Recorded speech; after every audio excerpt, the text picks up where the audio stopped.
One more thing off the top here, guys, and that is this. One of the movies I've been really looking forward to ever since the trailer dropped. I mean, I heard about the movie. It's like, okay, well, there might be something. But then the trailer for The Invisible Man dropped with Elizabeth Moss. And I just thought the trailer looked spectacular. Gave too much away, but it looked spectacular. Well, the reviews are now out. The reviews for Invisible Man are now out. And Rob, they're real good. They're real good. As of right now, on Rotten Tomatoes, they're carrying an 89% on Rotten Tomatoes. That's up from an 88 that they had just a short time ago. So they had an 88 up there just a short time ago. Mostly, everybody's just gawking over Elizabeth Moss's performance, who has really turned into something really special. Like, I remember watching Elizabeth Moss and thinking, man, this girl's really good. But she was never at the forefront of my mind. And then Handmaid's Tale came along. And I was like, oh no, this girl is fierce. This girl is straight up fierce. And I can't wait. So I'm very much looking forward to her. I've got an invite to go see it tonight, which I may or may not go to.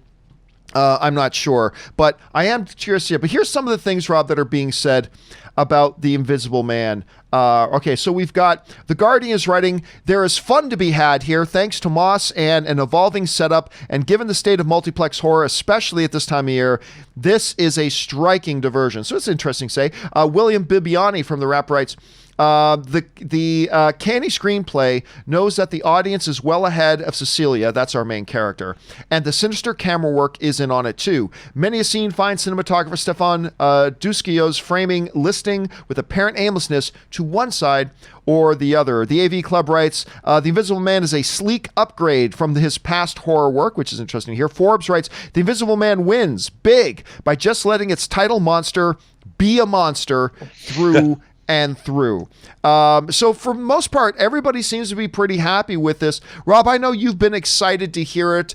You hear the reviews. Are you surprised? Are you not surprised? What does this do to your anticipation level for the movie?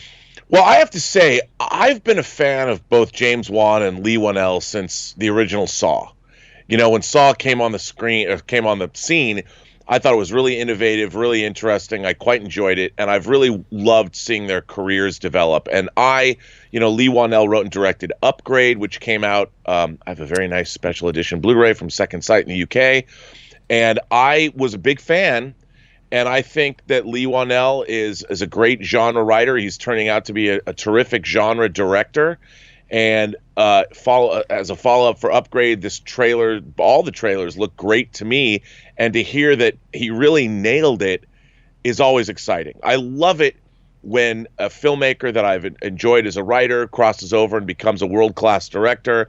And I think what Lee Whannell and James Wan have unapologetically been doing is they've been carrying on the traditions of, I call them B movies, but like your beloved American Werewolf or The Howling or the films of John Carpenter, David Cronenberg, the body horror of Cronenberg. I mean, these guys want to make great genre cinema. They want to make great horror and fantasy. And I just love the fact they're unapologetic about it. They're not, well, my film isn't really a horror film. It's a suspense thriller. No, they embrace the genre. They go for it, and they deliver in a way that audiences haven't been seeing in a while, and I'm glad to hear that this movie just crushes it. Yeah, and I am looking forward to see it. I just don't know if I'm going to go tonight. I might go on the weekend, but I might go see it tonight. Who knows? Because I am excited about the film. Question is, guys, have you been looking forward to The Invisible Man, or have you really not cared about it? I thought the trailer was great, but maybe you didn't. Jump down to the comments section below and let us know your thoughts. All right.